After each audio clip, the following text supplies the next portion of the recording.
سڵاو خۆشەویستانم خۆشحاڵین بۆ جارێکی دیکە لە شاشە جوانەکەی کەناڵی ئاسمانی پەیامەوە بە یارمەتی خوای گەورە و پاشانەوکارانم بووینۆمیانی ماڵەکانتان بۆ پێشکەشکردنی ئەڵلقەیەکی نوێ لە بەرنامەی پەیامیتەوە. ئازیزانم لە هەر جێگایەکن ڕێز و سڵاو و خۆشەویستی ئێمەتان ئاراستە بێت. ئەمشەو لە شەقامی سالمی سلێمانیەوە پەیامێکی دیکەی هاوڵاتیان بۆ ئێوەی ئازیز و خۆشەویست دەگوازینەوە. بەرنامەی ئەم جارەشمان باسکردنە لەوەی ئایا گرتنەوەی شاری مووسڵ چ دەستکەوتێکی دەبێت بۆ کورد؟ ئایا گرتنەوەی شاری مووسڵ ئەبێتە هۆکارێک بۆی کە پەیوەندەکانی نێوان بەغدا و هەرێمی کوردستان باشتر بێت؟ ئایا گرتنەوەی شاری مووسڵ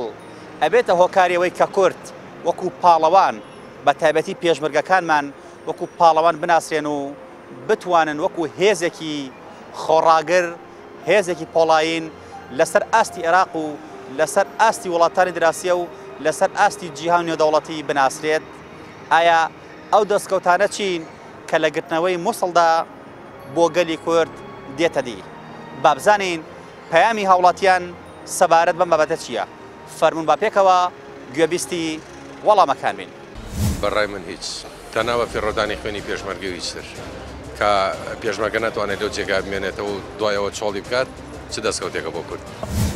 لەسەر چی ئاساسێک لەسەر ئەوەی کە کورد بەژاریەکی کاریگەری هەبێ لە گرتنەوەی مووسڵە و بەژاری کاریگەر یانی چی؟ بەژاری کاریگەر یانی ئەوەی مەجموعەیەکی زۆری گەنجی کورد کوژرێت یابچێت. وەڵایی ئەوەی من لێ تێگەشتم ئەمە کارێکی سیاسی و هیچی تر هەر تەنا بۆ سەرکردەکانە و گەنجی فەقیری وڵاتی تیا بە کوژرەدرێت و هیچی تر. هیوادارم گوزەرانی ئەگەر بێت و خەڵکیش نەگۆڕێت هی ماڵی پێشمەرگە بگۆڕێت. گرتنەوەی مووسڵ بەڵێ چ دەستکەوتێکی بۆ کورد ئەبێت؟ گرتنەوەی مووسڵ وەڵاهی لەوە ناچێتی استفادەیەکی لێ بکەین. بۆچی؟ وەڵاهی وڵی شارێکی عەرەبیە و بە ئێمە چی؟ باشە هەر کورد نەبوو لە مووسڵدا 7 کورسیە 8 کورسیە بۆ پەرلەمانی عێراقی ناوەتی ئەمە پێدوانیە قازانجەکە دەستکەوتێکە بۆ کورد ئەگەر مووسڵ نەگیرێتەوە لەوانەیە کورد ئەم دەنگانی بفەوتێ؟ پەرلەمانی عێراق هیچ زەورێکی نەبوو. چ دەورێکی بۆ ئێمە؟ وەڵایی دەستکەوتی زۆر نابێ بەس زەرری هەبێ لەبەرەوە پێشمەرگە مووسڵ ئایدی کوردستان نییە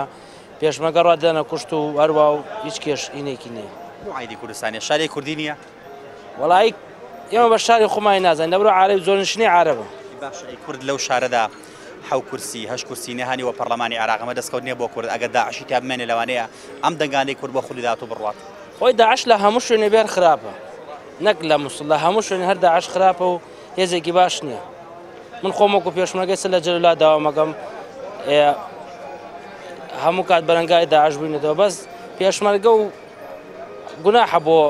بەیانی بیشیگرن دووبارە هەم جێش عێراقی ڕۆتەوە ناوی. پێدوانیە ئەمە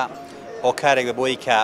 لە ڕێگەی ئەوەی کە پێشمەرگە ڕۆڵێکی گرنگ و بەرچاوی هەیە ئەوەتە زۆرترین پێشڕەوی تا ئێستا پێشمەرگە کردوێتی ئەمە هۆکارێک بۆ ئەوەی کە پەیوەندی نێوانی هەرێم و بەغدا باش بێت؟ وەڵای هەرێم و بەغداد پەیوەندیان بەوە باش نابێت پەیوەندیان بە دانیشتن باشە بێ بە دانیشتن و گفتوگۆ باشە بێ. خاڵێکی گرنگی زۆرتیانێک کە پێشمەرگە وەکو پاڵەوان دەرەکەوێت لەسەر ئاستی نێودەوڵەتی لەسەر ئاستی ئەوەی لەسەر ئاستی عێراقیش لەوانەیە بۆ نمونە پێشمەرگە کارێکی وا بکە ئەوە خۆی بسەلمێنێ ئەوە خۆی بسەپێنێت دوجار لەوانە هیچ جەرزێکی عێراقی نەتوانێت ڕوبەڕێبێتەوە ئەمە هۆکاری گرنگ نییە. هەموو دنیازانێ پێشمەرگە هێزێکی پاڵەوانە پێشمەرگە گەر پاڵەوان نەبووایە بە چەکی سووکەوە بە کلاشیکۆفەوە نەیەتوانی بەرەنگای داعش بێتەوە و نەیەتوانێت بەرەنگای داعش بێتەوە. لەبەرەوە پێشمەرگە هورەی بەرزە پێشمەرگە ئەوە بۆ ئەوە نایکە یعنی بێژین بۆ مەبدەعیکە. پەیامەت چییە؟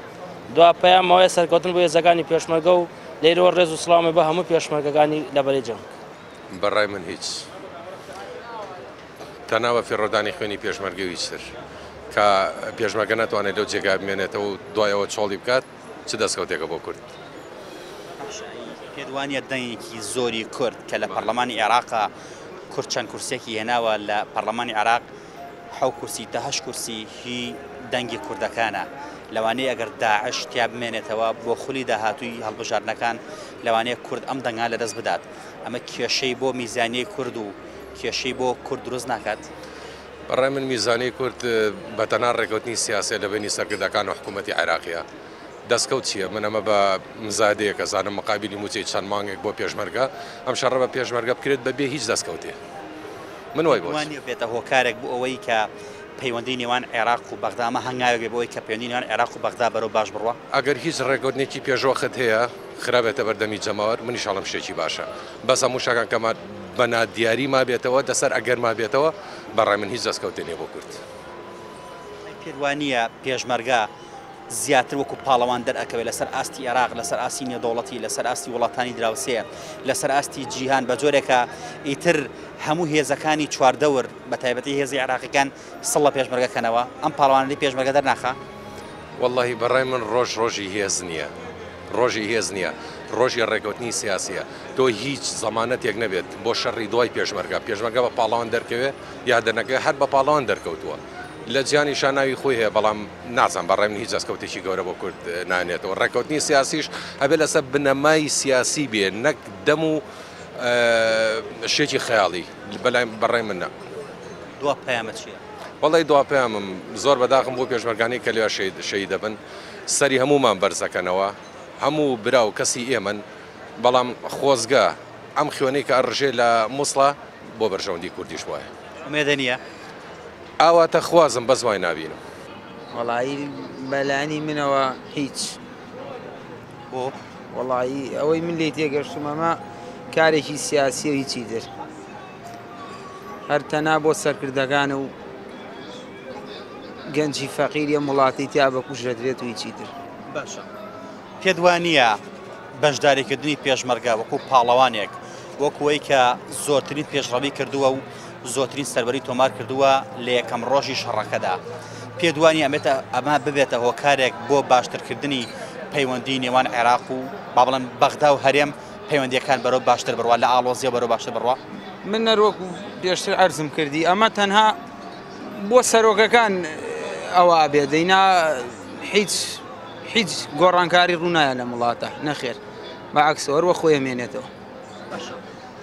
کورد دەنگێکی زۆری لە مووسڵ داهانیوە بۆ پەرلەمانی عێراق ئەمە جارێکی تر گەڕانەوەی دەنگەکانی کورد نییە بۆ پەرلەمانی عێراق چونکم ئەگەر داعش بمێنێتەوە لە مووسڵدا بەردەوام بێت تا چەند ساڵی داهاتوو لەوانەیە کورسیەکانی کورد لە بەغدا کەم بکات پێدوانێ بەگرتنەوەی مووسڵ جارێکی تر کورد سەروەری بەرەزێنێتەوە ئەگەر لێ بمێننەوە کورد شکست بێنێ زەرەری لێ بکە با ئەو ئەم هێرشە بەتاشید سوودێکی زۆری هەیە بۆ کورد بەتاشیدەوە پاڵپشتی و پشتیوانێکی زۆر و باشە بێ بۆ کورد بەڵێ ئەی پێدوانیە پێشمەرگە زیاتر وەکو پاڵەوان دەرئەکەوێت لەسەر ئاستی عێراق ئاستی نێودەوڵەتی و لەسەر ئاستی وڵاتانی دراوسەیە کە زیاتر ڕەنگە ئیتر سەڵی لێ بکرێتەوە ڕەنگە وەکو جاری جاران حکوومەت عێراقی نەتوانێت جارێتر کورد خاپور بکە کورد لە ناو بەرێت پێدوانی ئەمە زیاتر و ئاکە کە پێشمەرگە چاوقایمێکی زیاتری هەبێت و بەرامبەرەکانی سڵی لێ بکەن بەلای منەوە نەوەڵە لەبەرەوەی ئێمە تا ئێستاگانش دوو وڵات کە وڵاتی جلهێزن تورکیا و ئێران بە ئیسراحەت هجوومەکەنە سەر خاشی ئێمە و هیچ هەڵهەستێکمان نییە بەرامبەریان ئێمە نەخێر هەروە خۆی مێنێتەوە دوا پەیامە چییە؟ وەڵایی دوا پەیامم سەربەزی و ڕێز و سڵاوم بۆ شەیدانەیەکە لەم جەنگەدا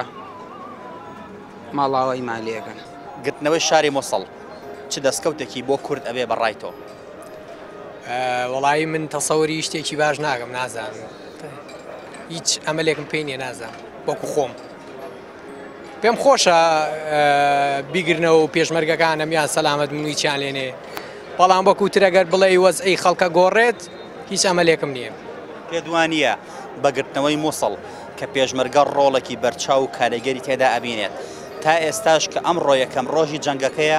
زۆرترین پێشڕەوی پێشمەرگە کردوێتی پێدوانیە ما بێتە هۆکارێک بۆی کە پەیوەندی و ئاڵۆز و گرژەکانی نێوان هەرێم و بەغدا کۆتایی بێ لەوەیە ئەو شتانەی کە تۆ باسەکەی کۆتایی پێبێت بەڵام ئەکسەرەتی قوربانەکان پێشمەرگایە و لە کۆتاییشە دەستکەوتەکان و چۆنەڵی ئازاتیەکە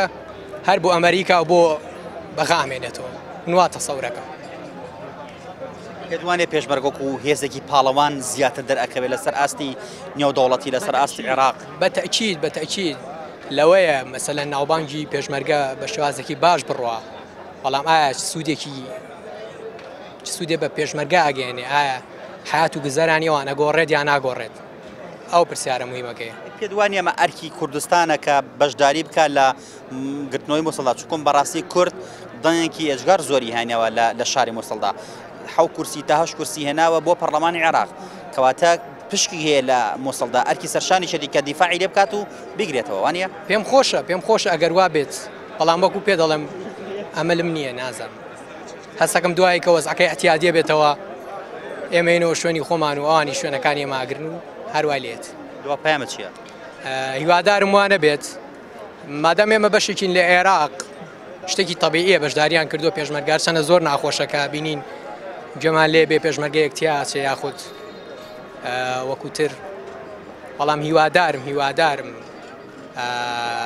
گوزەرانی ئەگەر بێت و خەڵکیش نەگۆڕێت هی ماڵی پێشمەرگە بگۆڕێت.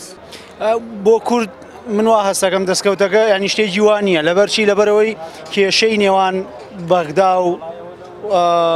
کورد لەسەر ئەوە نییە کە ئایا بەشداری بکات لە گرتنەوەی مووسڵیانە کێشەی بەغدا و کورد لەسەر چیە لەسەر داهاتی نەوتە داهاتی نەوت بەڕێ بکرێت بۆ بەغدا ئەتیادی ئەو مشکلانی کە ئێستا دروست بوو بۆ هاوڵاتیان و بۆ تاعینە بۆ ئەوانەی کە فەرمانبەرن لە حکوومەتی کوردستانە ئەوە چارەسەرە بێ بەس من یەک خەمی گەورەم هەیە ئەوی ژەوەیە مەجموعەیەکی زۆر گەنجی کورد ئەدرێ بە کوشت ئەو بە کوژدانی گەنجە بەڕای من هیچ لە ئیسفادەی خەڵکی نییە مەجموعەیەک مناڵی فەقیر مەجموعەیەک مناڵی خەڵکی بەسە زمان تیا ئەچێ لە پێناوی قوتی ژیانی ئاواکە کێش ئیسفادەکە لە ئەخیرا مناڵ و سەرکردەی معنی مناڵی سەرکردەکان و سەرکردەکان ئیسفادەکەن هیچ کەسی کە ئیسفادە ناکە بۆچی وا ئەڵێم لەبەر ئەوەی کە وەکو پێتەڵێم هەر تقریبا لە پێماوی 2 هەفتە پێش ئێستا بوو مەسعود بارزانی سەردانی بەغدادی کرد و وتیان هەموو شتێک بە حساب ڕێکراوەتەوە بە حساب مشکلەکان هەمووی وەلاوەندراوە لەسەر چه ئەساسێک لەسەر ئەوەی کە کورد بەشداریەکی کاریگەری هەبێ لە گرتنەوەی مووسڵە و بەشداری کاریگەریانی چی بەشداری کاریگەریانی ئەوەی مەجموعەیەکی زۆری گەنجی کورد کوژرێت یابچێ بەڵام بە هێندە ڕەشبین نەبین لەوانەیە ئەمە بێتە هۆکارێک بۆی کە پەیوەندی ئاڵۆزی نێوان هەرێم و بەغدا کۆتایی بێت بەم شەڕە من پێم وانە وەکو پێم وتی ئەساسی مشکلەکە ئەوە نییە ئایا کورد بەشداریەکە یا بەشداری ناکە ئەساسی مشکلەکە ئەساسی کێشەی نێوان بەغداد و کورد ئەداهاتی نەوتە پارەیە هەموو شەڕێکیان لەسەر پارەیە و پارەکەش بۆ خەڵک نییە لەلایەنی حکوومەتی بەغداوە سەرفەکرێ بۆ خەڵکەکەی نە لەلایەنی حکوومەتی هەرێمەوە سەرفەکرێ بۆ خەڵکەکەی بۆیە وەکو پێتەڵێم کێشەکە لەسەر داهاتە لەسەر پارەیە لەسەرەوە نیە ئایا کورد بەشداری ڕزگاکردنی مووسڵکانە خۆی من حەزەکەم ینی مووسڵ چۆن بۆچی لەبەرەوەی کە مووسڵ چۆنەڵی بەستەرێکە لە بینی کوردستان و بەشەکانی کەی عێراق ئەگەر ئەوە نەمێنێ ینی داعش نەمێنێ لەناو عێراقا مەجموعەیەک شتی زۆر ینی وەکو علاقات وەکو هاموشەی بازرگانی هەموو ئەو شانە ئەکرێتەوە لە بینی ئەو شوێنانەیە بەڵام وەکو پێتەڵێم نەبێتە ئەوەی کە لەسەر حسابی خەڵکی و گەنجی خوێنگەرمی کورد بێ ئەنا من ینی با هین بکرێ با ڕزگار بکرێ بەڵام خۆتەزانی ئیسفادەکە زیاتر بۆ حکوومەتی عێراقیە بۆ کورد نییە قەینا دەنگمان هێناوە بەڵێ دەنگمان هێناوە بەڵام بۆچی ئێمە خەڵکێکی زیاتر بین بە کوشت گەنجێکی زیاتر بین بە کوشت بەڵام ئیسفادەی زیاتر بۆ ئەوان بێ ئەی پێدوانیە کە هەولێر و مووسڵ لێکۆ زۆر نزیکەن بە ڕزگارکردنی مووسڵ و دەرکردنی داعش لە مووسڵدا مەترسی لەسەر گەورەترین شاری کوردستان نامێنەکەویش پایتەختەکەمانە تۆ ئەگەر پایتەختەکە بگیریە تاوە حسابە ڕەوانیە لەوانەیە تن مەترسیش لەسەر هەولێر نەمێنێ مەترسی لەسەر پایتەختەکە نەمێنێ ئەمە دەستکەوت نییە بۆ کورد من بڕوان بەوە نییە مەترسی لەسەر هەولێر بێ لەبەر چی لەبەرەوەی هەولێر مەسلحەتی زلهێزەکانی تایە زلهێزێکی وەکو ئەمریکا زلهێزێکی وەکو ئێران قەت مەجالی ئەوە نان داعش بگاتە هەولێر خۆشمان بینیمان کە بەژاریکردنی کاریگەری هێزی ئێرانی بکەنە هێشت داعش بگاتە سەر هەولێر بۆ یەکەم جار کە زۆرنی خەریب بگاتە مەخمور وتر لێەوە بەرەو هەولێر بێ وەکو پێتەڵێ مەسلحەتی زلهێزەکانی تایە ینی خۆ من زۆر جار کە لەگەڵ ڕەفیقانی شاباسەگەین من وا هەستەکەم ئێمە قسەی ڕاستی پێ بڵم قسەی بێسوود و بێماناکەین لەسەرچی لەسەرەوەی کە ئایا بۆچی ینی با بڵێن سەرکردەکانی کورد ئاوە تەسەڕوفەکان بەڕاستی وەکو داشێکی دامەوان لە بینی سلێزەکانی ئەو ناوچەیە ئەجوڵێنرێن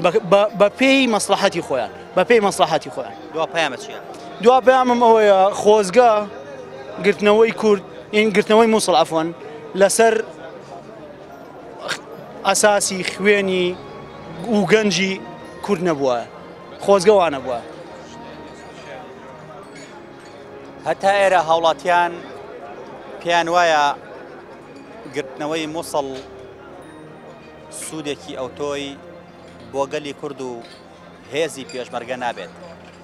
چونکە دەستکەوتەکان بۆ حکومەتی عێراقی و وڵاتە زلهێزەکانی دراوسێ و نێودەوڵەتی ئەبێت ئێمە هیوادارین گرتنەوەی مووسڵ پێچەوانەی بۆ چوونەکانی هاوڵاتیان بێت بە جۆرێک ببێتە هۆی باشکردنی پەیوەندی نێوان هەرێم و بەغداد ببێتە هۆی کۆتایی هێنان بە قەیرانەکانی هەرێمی کوردستان ببێتە هۆی ئەوەی کە بەهۆی پێشمەرگە و بەهۆی هێزی پێشمەرگەوە سربەخۆی کوردستان ڕابگەنرێت و دەوڵەتی کوردی دروست بێت ببێتە هۆی ئەوەی کە چیتر گەنجەکانمان و هاوڵاتیەکانمان بەتاڵ نەسوڕێنەوە ببێتە هۆی ئەوەی کە پێشمەرگە وەکو هێزێکی پاڵوان و کاریگەر لەسەر ئاستی ناوچەکە و جیهاندا زیاتر بناسرێت ئێمە هیوادارین ئومێدەکان بێتە دی و ڕەشبینیەکان کۆتایی بێت ئینشاءڵڵا گرتنەوەی مووسڵ چ سوودێکی بۆ کورد ئەبێت؟ وەڵاهی من پێم وایە سوودی بۆ کورد نییە لەبەرەوەی لە ئەو شوێنانەی کەوا پێڵێن ناوچە دابراوەکان ئەوانە کورد سوودی لێ نەبینێ بێ لە مووسڵ چی سوودێک ببینێ خۆلانی کەم کە مووسڵ و هەولێر لەیەکەوە نزیکن بە نەمانی داعش لە مووسڵدا تۆ پایتەختەکە ئەپارێزرێت ئەمە دەستکەوت نییە چونکە هاوسنوور بوون لەوانەیە ئەگەری زۆری هەیە بەمانەوەی داعش بێتە هەولێریش بێتە سلێمانی ئەو کاتە کورد بە دەردی شنگال و بە دەردی سووریا و کۆمەڵە شوێنی دیکە ئەڕوات ئەمە دەستکەوت نییە بۆ کورد بەڵێ دەستکەوتە بەڵام ئایا تۆ بەوە ئەزانی شەڕی داعش تەواو بێ چی زمانێک هەیە شیعە دووبارە لەگەڵمانە وەکو داعش دروستی ناکاتەوە کە ڕۆژانە لە دووس خورمات و ئەو شوێنانە شتەکانیان دیارە ینی زمانی ئەوە چییە؟ وا ڕەشبینی؟ وەڵاهی شکۆ لەو سنوورە ئاژی مەزانم چی ئەوچکی نییە لەکوێ ژیت؟ لە کفریەژی باش پێدوانیە ڕۆڵی بەرچاوی پێشمەرگە کە ئەمڕۆ یەکەم ڕۆژی شەڕەکەیە زۆرترین کاریگەری زۆرترین دەستکەوت زۆرترین پێشڕەوی پێشمەرگە کردوێتی لە چاو هێزەکانی دیکەدا پێدوانی ئەمە سەربەرزیەکە بۆ پێشمەرگە و بۆ کورد ئەمە ئەبێتە هۆکارێک بۆی کە پەیوەندیە ئاڵۆزەکانی نێوان هەرێم بەغدا کۆتایی بێت وەی بەڵێ ئەوانەی پێشمەرگە دەستکەوتەکانی پێشمەرگە هەرەوە نییە بڵێ لە مووسڵە تۆ جەلەولایە شوێنەکانی کەیە دووس خورماتووە سنووری کەرکووکە ئەو شوێنانە بەعام هەر هەمووی تواناکە و لێ هاتووەگە لە زیاتر لە پێشمەرگە بووە خۆ نییە تۆ بڵێ هێزیەکی تر ئایسا ئەو هێزانە هاتوون کەوا ئەمە حەشتی شعبی و چی و چی و چی و ئەو شتانە بڕوا بکە هەر پێشمەرگە لە پێشەوەی پێشڕەویانەکە دوای سەرەکەی دەنگێکی زۆر لە مووسڵە کە کووردە ئەدرێ بە کورد بۆ پەرلەمانی عێراق کورد زیاتر لە حەو کورسی تا هەشت کورسی هەیە بۆ پەرلەمانی عێراق بەمانەوەی داعش لە مووسڵدا پێدوانی ئەم دەنگانە بفەوتێن وەڵای هەو دەنگانە ئێمە گەر ناو ماڵی کورد ڕێ بکەینەوە دەنگانە نافۆتێ ئێمە لە ناو ماڵی کووردە خۆمان لێمان قەوماوە ئێمە خۆمان بیر لەوە ناکەینەوە خۆمان نەیدۆڕێنین خۆمان نەیدۆڕێنین پێشمەرگە وەکو هێزێکی پاڵەوانی زیاتر دەرناکەوێت لەسەر ئاستر عێراق نێودەوڵەتی ئەمە نابێتە هۆکارە بۆی کە پێشمەرگە خۆی بسەپێنێ خۆی بسەلمێنێت بەرەو سەر بەخۆی کوردستان هەنگاو بنین بەڵێ بەڵێ زۆر تەواوە شتە و حەقەتیش وایە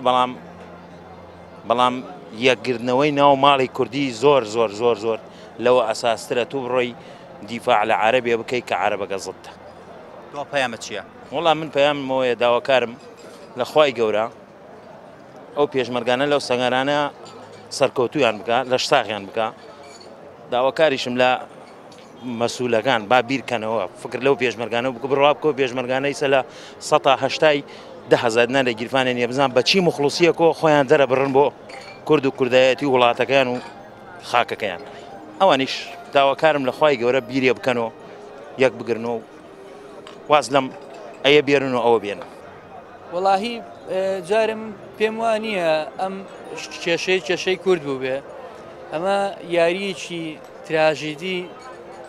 سیاسی بوو کە کوردیشان تێوە گلاندووە یعنی ئەمە ناچاری نەم شەڕای بەشدار بین ئایا سوودمەند بین یا زەرمەند بین ناچارن کە بێ ئەو شەڕە بکەین ئاین تێوە گلاوین بەداخەوە کە ئەمەش دەستی غەربە ئەوەی کە ئەو گەمەیەمان پێەکە بۆچی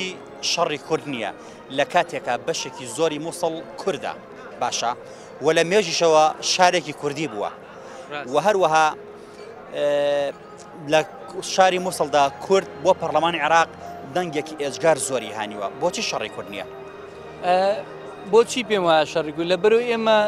جارێ ئێمە نەبووین بە دەوڵەت ئێمە بەشێکی پسکۆلین لە عێراق و مافیشمان وەکو عێراقیەک مافەکانمان پێ نەیراوە بەڵام بەداخەوە لە کێشەکان نابێ زۆرینەی باجەکان کورد بیە ئەمەش پێم وایە دۆڕانی سیاسەتمەدارەکانی ئێمەیە کە ئەم باجە قورسە میلەتەکەمانەیە باشە باشە بەڕای بەڕێزت پێدوانیە بەهۆی گرتنەوەی مووسڵەوە ئیتر پەیوەندیەکانی نێوان هەرێم و بەغدا باش بێت چکم کە پێشمەرگە بتوانێت ڕۆڵی سەرەکی تێدا ببینێت کە وەکو بینیومان و بیستمان ئەمڕۆ یەکەم ڕۆژی شەڕەکەیە زۆترین پێشڕەوی زۆترین سەروەری زۆترین دەستکەوت پێشمەرگە کردوێتی لە چاو هێزەکانی ترا پێدوانی ئەمە بێتە هۆکارێک بۆی کە بیان و بەرەز حکومەتی عێراقی نەمێنێت ئیتر پەیوەندیەکانی لەگەڵ هەر ئەم باشکات وڵای ئەمە وەکو گرتنەوەکەی کەرکوو وایە ئێمە خەڵکە هەژارەکە بە دڵسۆزیەکە بەڵام بەداخەوە دەسەڵاتدارەمان بە ئاسانی خوێنی شەیدانە دۆڕێن من زۆر حاڵی خۆمایی تەسەور ناکەم کە دەستکەوتێکی باشمانە بێ پێم وایە دیسانەوە مووسڵیشە دۆڕێنینەوانێ چونکە بۆ سیاسیەکانمان سیاسەتی نادروستەکەن پێم وایە دواپەیەمە چییە؟ وەڵی دواپیامەوەی هیوادارم کە پێشمەرگەکانمان بە سەلامەتی و بە بێزیان بگەڕێنەوە هیوای سەرکەوتنیشان بۆ خوازم لە لێرەوە ڕێز و سڵاوم بۆیان هەیە و پژگیریان لێ یەکەم بەڕای من هیچ تەناوە فێڕۆدانی خوێنی پێشمەرگی و هیچتر کە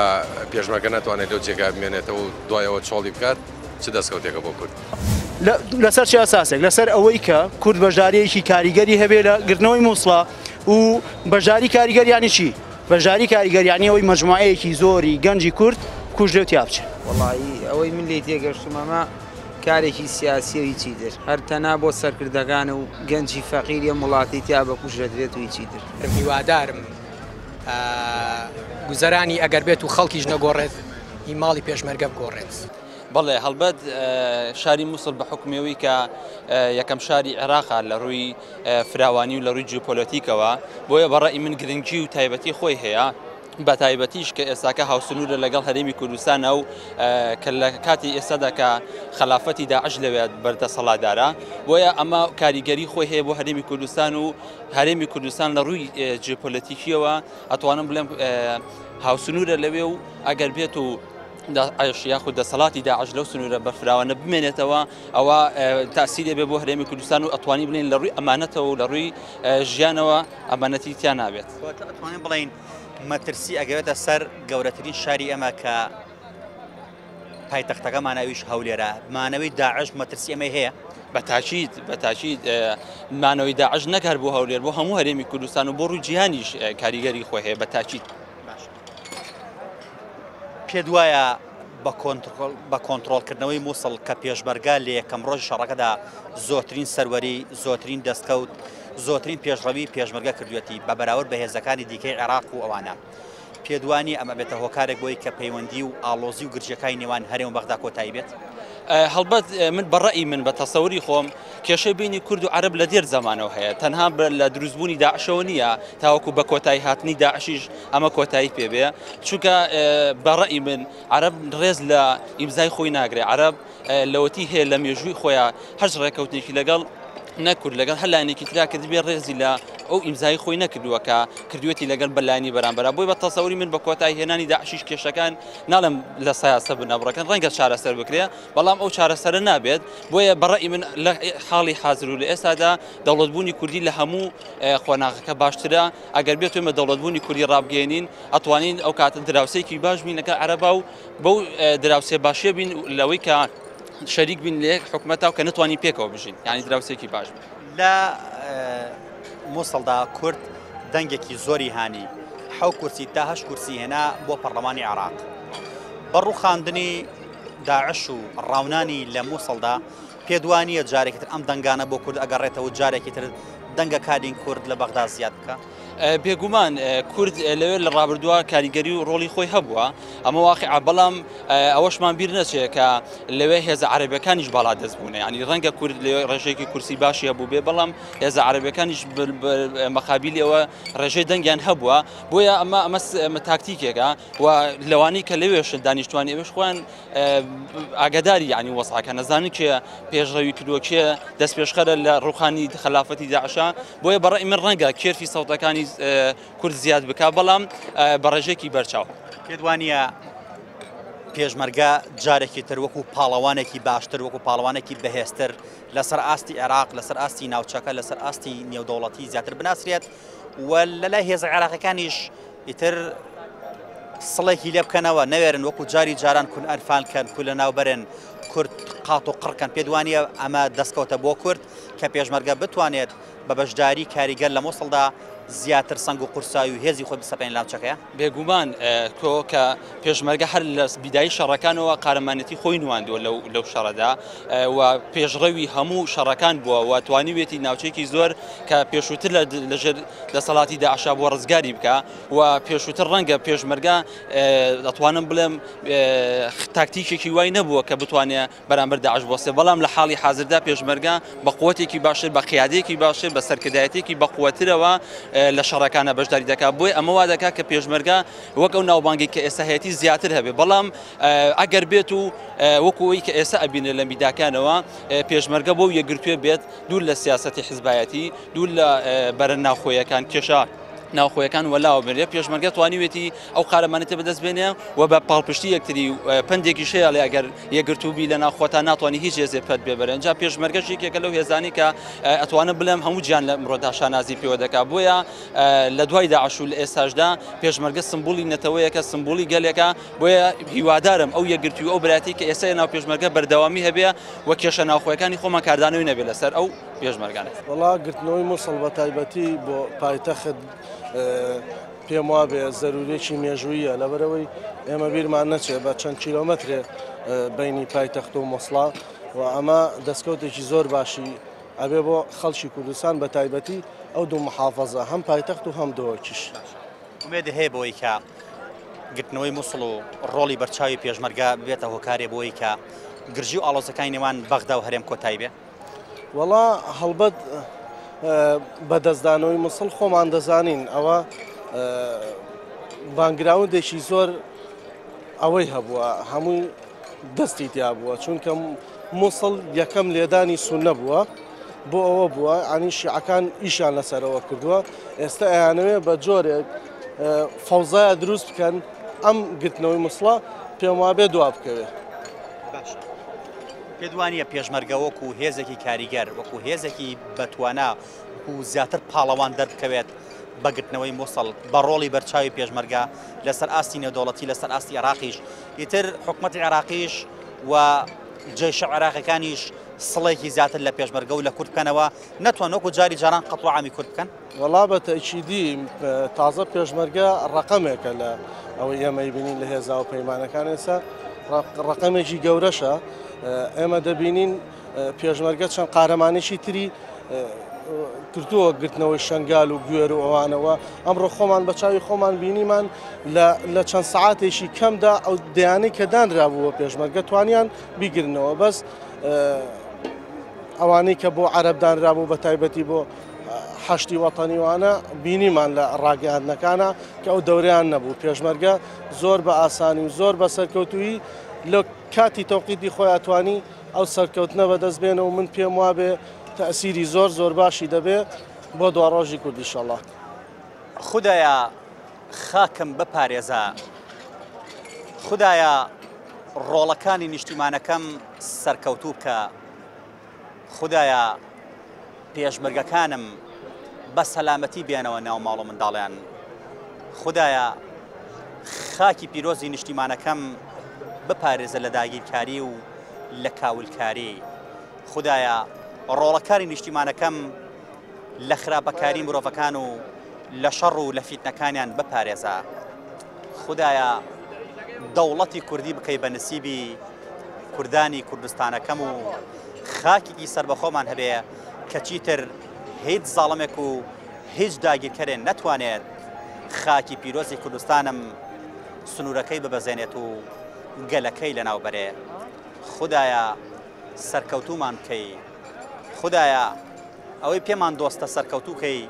ئەوەی پێمان دوژمنە ناوی بەریت، خدایە یەک ڕێزی ماڵی تاکی کوردی یەک بخە بۆ ئەوەی خەڵک لە بەشی مەینەتی و نەهامەتی ڕزگاری بێ، خدایە کۆتایی بێ قەیرانەکانی هەرێمی کوردستان و خەڵکی وڵاتەکەم چیتر خەم نەخوات، خدایە شەڕی مووسڵ ببێتە هۆکارێک بۆ ئەوەی کە پەیوەندی نێوان هەرێم و بەغدا بەرەو باشتر بڕوات و پەیوەندیەکانن ئاسایی بێتەوە و کۆتایی بە قەیرانەکان بێ، خدایە ڕەحممان پێ بکە بە گەورەی خۆت. پەیامی ئەم جارەشمان لە شەقامی سالمی شاری سلێمانیەوە کە ناسراوە بە شەقامی سەهۆڵەکە گەیشتە پایان. تا پەیامێکی تر هەموو لایەکتان بە خوای گەورە ئەسپێرین، خوای گەورە پشت و پەنای هەموو لایەکمان بێت.